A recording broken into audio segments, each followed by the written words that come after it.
So in this video, we're going to talk about energy changes during physical processes. Mostly we're going to be focused on heating and cooling curves. And so you have an organizer on page 803 that you can use to take notes on. So also notice that I have a bunch of colored markers here because our graph that we're going to wind up drawing has a bunch of different parts. We need to be able to talk about a whole bunch of different things that are going on. So go ahead and take a minute and get that organizer out, get some colored pens if you want, and then we're going to get started taking a look at a heating curve first off. So with a heating curve, what are we doing? We're increasing over time. We're going to increase the temperature on a substance. We're going to apply energy to a substance and make its temperature go up. So we'll start off with a substance. We could even make it be ice or water, H2O. So we're going to start down here. Since ice as a solid has to be below 0 degrees Celsius, I'm going to say let's start at 50. So we'll start at minus 50 degrees Celsius. Okay, well, what happens to that ice as I start adding energy to it over time? The temperature of that ice is going to start to increase. Okay, so as time goes by, temperature goes up. So I have, excuse me, a diagonal there to show what's going on. So now let's think about what's happening. Temperature is increasing, so obviously my kinetic energy is going up. Okay, what's that kinetic energy being used for? It's in a solid. So kinetic energy is the energy of motion, but in a solid, what kind of motion can there be? Do you remember from our first video? Yep, vibrational. That's the only kind of motion that solids have. So vibrational motion is what's going to increase. What's not increasing is potential energy. Because we're changing kinetic energy, we're not changing potential energy. Potential energy is a constant. And because potential energy is not changing, or I should say because all we're doing is heating up a substance, we are not breaking any IMFAs. Remember, to heat up a solid to a liquid to a gas, we're not breaking intermolecular bonds, we're only breaking IMFAs. So at this point, no IMFAs are breaking. That's really important to think about, okay?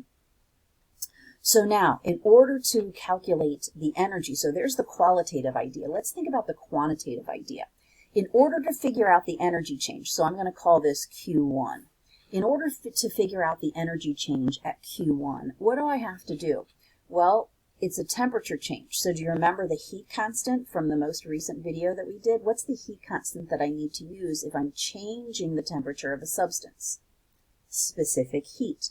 Okay, so if you remember, specific heat had the units of joules per gram degrees Celsius.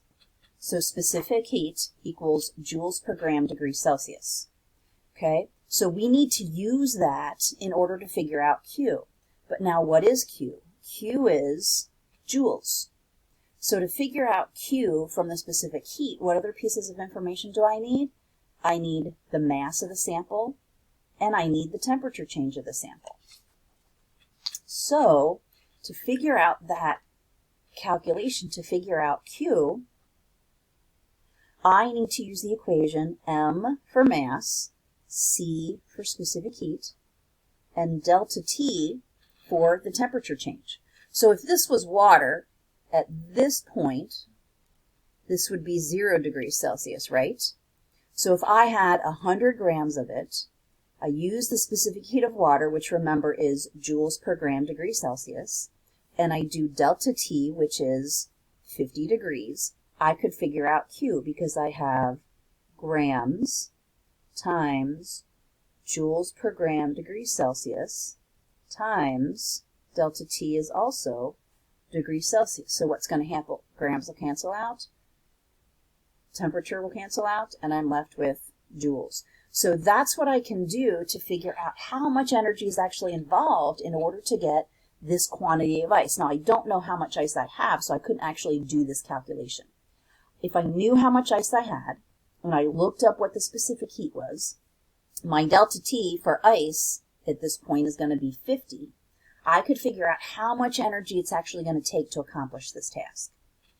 Okay, but what happens once I get to the 0 degree mark? The next thing that's going to happen is the ice is going to start to melt.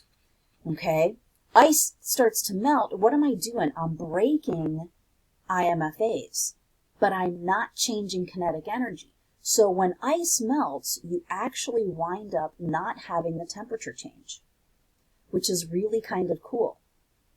So kinetic energy is constant, which means motion is essentially constant. But what is changing is potential energy. Potential energy is increasing because what's happening? I'm applying energy now to start breaking IMFAs. So at this plateau, because this is temperature increase, at the plateau I know temperature is not changing. Why not? Because the energy that's being absorbed by the solid is going into actually breaking IMFAs. Here, the energy is going into making the molecules move faster. But at this point, the molecules are vibrating enough that those vibrations are now causing IMFAs to break. And what's really cool is along this plateau, nothing is going to change as far as kinetic energy goes until all that ice is melted. Once all the ice is liquid, then I can do something new. Okay, but let's take a look. So let's call this Q2. What's the energy involved in getting that to happen? Okay, well, think about the energy constant of breaking IMFAs. Remember that was a delta H, that was an enthalpy. So in this case, it's the enthalpy of what we call fusion. So delta H of fusion is what happens when you go between the solid and the liquid state of the molecule. Okay, so delta H is the heat of fusion. That's the energy constant you use along this plateau. Now let's think about the equation that I want. Remember that delta H was always, for us, typically kilojoules per mole or joules per gram. Those are the 2 units of delta H. So if I want to know Q, if I want to know the energy, let me put this back here. If I know what my delta H is, what's the only other thing I need? The only other thing I need is the mass. Notice what drops out? Delta T. Why don't I need a delta T? Because I'm at a plateau. Temperature's not changing. So for Q2, it's simply M delta H, in this case of fusion, to try and figure out how much energy is involved in order to get this plateau to take place. Okay, so now I've melted all of my ice. It's all now water. If I continue to add energy, what's going to happen? Now that water is going to start to increase in temperature once again. Okay, so now we're along a diagonal once again. So what's happening? Kinetic energy is going up, which means we've got motion increasing. But not only do I have vibrational motion, now that I have a liquid, what's the other one that I have? Yep, rotational. So I have vibrational, and rotational motion.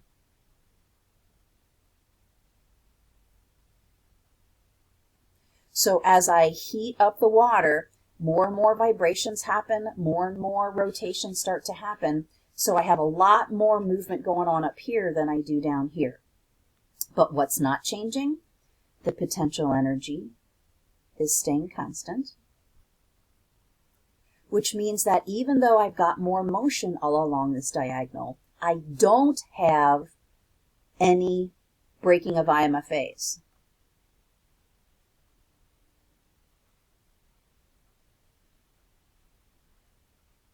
Okay, so if PE is changing, kinetic energy is not. If kinetic energy is changing, PE is not. But once again, I'm increasing the temperature of the substance. So if I want to calculate Q3, what is Q3? I'm back to a specific heat calculation.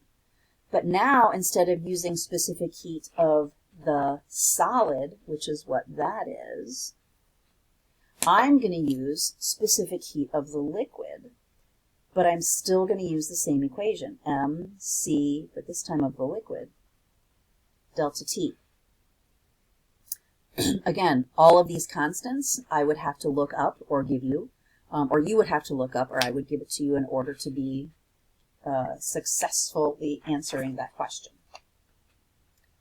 Okay, once I have the molecules heated up enough, I reach what's referred to as the boiling point. So for water, we know, if it's water, we know that that's at 100 degrees. Okay, what happens? The water starts to boil. So temperature, once again, plateaus. So at this fourth area, what's happening? Same thing that's going on in Q2. I have potential energy increasing because I now am breaking IMFAs. By the time I get to this end, by the time I get here, there will be no IMFAs left because I've converted into a gas, so there's no IMFAs left. What's not changing is kinetic energy. And how do I know that? Because I'm at a plateau. Temperature is stable. So once again, to calculate the energy for this, there's no delta T involved. It's just M and delta H. But for Q4, it's M times the delta H of, in this case, it's called vaporization, VAP for short. Okay, so delta H of vaporization, oops,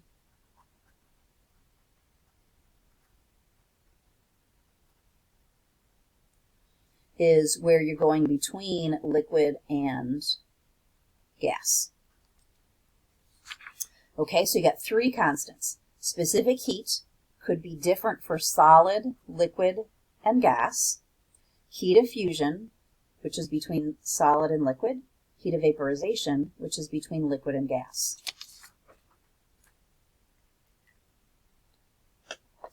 All right, so what's left? Now that I have heated up my water enough to make it all boil, the last thing that can happen is I start to increase the temperature of the water.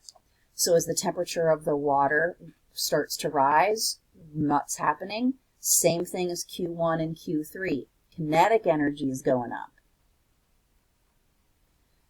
What kind of motion do I have? Vibrational, rotational, and what's the third one? Translational.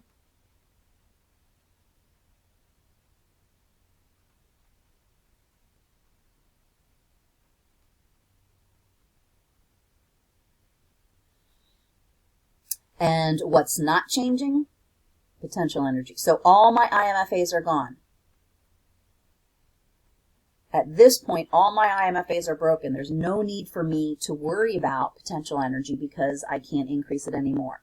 But once again, to calculate the energy, to do the quantitative stuff, let's call this Q5, to do the quantitative stuff, I'm back to having to use MC delta T, but now it's the C of the gas. So if I were to start here and go all the way up to here, let's say that this is, I don't know, 125 degrees for water, I would have to do calculations, I can't really see all of it, I would have to do calculations through all of these places 5 times, 5 calculations, add them all up. But that's what we're going to do on the next slide. So you got the basic of the notes. Next PowerPoint, or next video, sorry, we will talk about cooling curves because they're pretty much the same idea but opposite. And then we'll do a practice problem so you can see this all. All right, so don't put away that organizer yet. We've got some more to add to it.